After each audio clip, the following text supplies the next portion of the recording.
Welcome to Book Tales. Today we're going to do a little book, what I'm calling a book bite, and that is a brief little snippet from very popular books, best-selling books like Springboard, Launching Your Personal Search for Success. This one is from the Wharton professor G. Richard Schell. We're going to talk, and he has a whole chapter on this, on level 1 confidence, or on confidence generally. This is an interesting concept. We are always told, for instance, to be confident. You want to get the girl of your dreams, go be confident.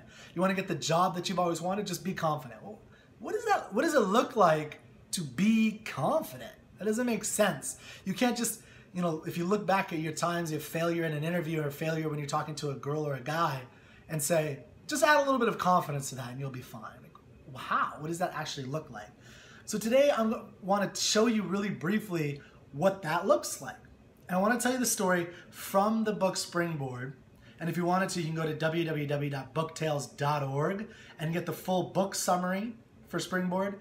And you can be able to read this story in more depth. This is the story of Bill Richmond, and the title is Do It, Then Learn How. Now, Bill Richman was a fighter pilot, a Marine fighter pilot during World War II. And he had level 1 confidence. This is foundational confidence. And here's how he gained it. He fought World War II. And I'm serious. So the first thing that happened was, Japan attacked Pearl Harbor. He was 19 years old, and like thousands and hundreds of thousands of young men, he went out and joined the military. He had no education, or very little education. He had never flown a fighter plane, but he wanted to fly a plane. So, or he wanted to at least try. So he just did it. He joined up the Marine Corps and said, I want to fly a plane. 6 hours of training. And he flew a plane and landed it by himself. I mean, think about how terrifying that would be, not have an instructor with you. You're by yourself. And he landed it safely. Then he fought World War II and he survived. For the rest of his life, he had level 1 confidence. He would always tell himself, he talks about this at the end of his life, he would always tell himself throughout his life, if I can fight and survive World War II, if I can do that, I could do anything. And in fact, he did do several different impressive careers. The first thing he did was he thought about after World War II, he's back, he's like, I don't know what I'm going to do with my life. He said, well, if I could do that, then I could do anything. So what do I want to do? I want to be a drummer. I used to be pretty good at it, so I'm going to try and be a drummer. So what did he do? He, just went out and practiced a little bit more. He used to do it in junior high. And then he went to, what did he do? Oh, he went and just kind of played in bars and restaurants. And he just kind of worked his way up, and he was pretty good. And then he realized that there was a mantra he used to tell himself in World War II, do it, then learn how. So he had, applied the first part, do it, now he had to learn how. So he went to music college, he got really good, and eventually he was playing drums for Ella Fitzgerald and Frank Sinatra. Do it, then learn how. But then after a while, several years, he started wanting to try something new. And he had always been funny. People said he was funny, he was a good writer. And so he said, I want to be a comedy writer. He knew Jerry Lewis, or they had met up at one point, so he kind of started talking to Jerry Lewis, and Jerry Lewis allowed him to write some of his skits for his roadshow. He did that for a while. Bill Richmond then met Mel Brooks, who was working on the movie The Ladies' Man. And then Bill Richmond started pitching him, and he helped write this movie, The Ladies' Man. If you look it up, Bill Richmond's right there. And he then turned that into a 30-year career of being a comedy writer. So Marine pilot, surviving World War II, jazz drummer with Frank Sinatra, comedy writer, dozens and dozens of screenplays, very, very successful ones. This was level 1. This is what it looks like to have level 1 confidence. It's a belief that whatever you decide to do, you can do it. That's level 1. Level 2, which I'm not going to get into much, but I just want to contrast it, is a confidence in a particular skill. So for instance, there's a cliche of the computer program, the little nerdy computer programmer, who, when he gets behind that computer, man, he is stoked, he's confident, he's Superman. Get out of my way, this is my computer, let me do that. He knows what he's doing. Put him in a club with women, and he's like, I don't know what to do, right? That's level 2 confidence. He cannot apply it. Often these guys cannot apply it in other realms, in sports, and hanging out with women or men, whatever it is. Okay, so I just wanted to set that up. That's what level 1 confidence is: the ability to believe you can do anything, whatever you choose. Now, here are 3 rituals. Again, these are from the book Springboard: Launching a Personal Search for Success.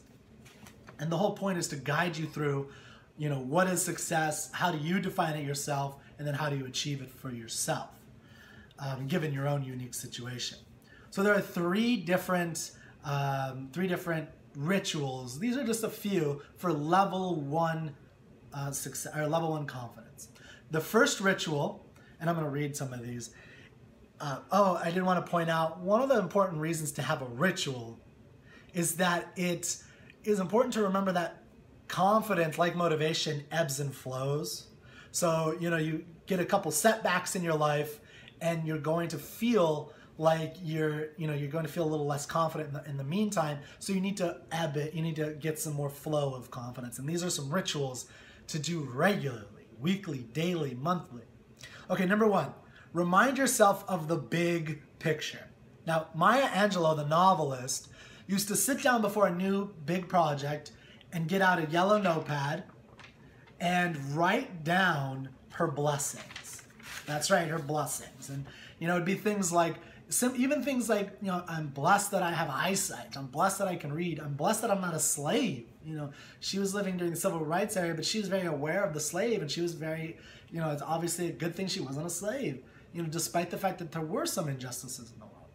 The point is to give yourself a big picture view of the world and your place in it at that moment, and what you do have to be thankful for. Okay, that's ritual number 1. Ritual number 2 is join others in renewing your faith. That's a direct quote from the book. And I say that because I know there's a lot of people who are not religious, but the book makes a big distinction that doesn't matter. What you specifically believe in is irrelevant. What's important is that you renew whatever you believe in. So if you're an atheist, it doesn't matter. You do have some foundational beliefs about the world. So get together regularly with people and renew those. You talk about the ideas if you like that, whatever it is.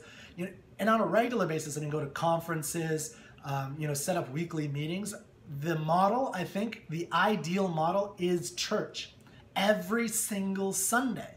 There's a reason why they do that in church, and there's a reason why people like Joel Osteen have very successful people in his congregation. I mean, these are people who are constantly renewing their faith in the world, their foundational faith that allows them to go out and concentrate on the tasks of living and succeeding as a person. So whatever your beliefs are, go renew them regularly. Even if it's you and like 3 friends over coffee every Sunday morning, do it every single Sunday. I don't know why I say Sunday, but the model is church. Okay, number 3, keep your relationships in good repair. This one comes from Benjamin Franklin, actually. And the idea is that for level 1 confidence, you need to essentially believe you are a good person. And you can enact that by going out there and repairing your relationships. Even if you're not the one at fault, doesn't matter. At least you can say to yourself that you did what you could to make it right. So Benjamin Franklin had 2 questions he would always ask himself regularly. And I suggest that you write these down and do them yourself. Okay, here are the 2 questions. So look back on your life and ask these 2 questions. Number 1, is there anyone I have wronged that I should apologize to? Is there anyone I have wronged that I should apologize to? Write that down. Write down anyone. Doesn't matter if they were wrong. It could be something like they were mean to you, they were bad to you, but you still were short with them. You yelled at them. Doesn't matter who the cause was, you should not have been short with them. So you should apologize for being short even if it's their fault, because at least you did the stepping in the right direction. At least you did that. Okay, the second question, is there anyone who has been generous to me that I should reach out to? And I think this is a really important one too. Is there anyone who has been generous to me that I should reach out to? Someone who gave you a hand, who mentored you, who spent some time with you? Say thank you. That's it.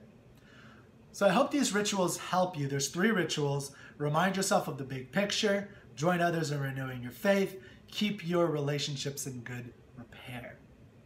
Start using those. If you want, you can go to our Facebook page for Book Tales and share share some of your experiences with this, and share, if you've done any of these questions or rituals. Maybe you can find people there to, renew your faith with if you have similar beliefs. So check out www.booktales.org and have a great day.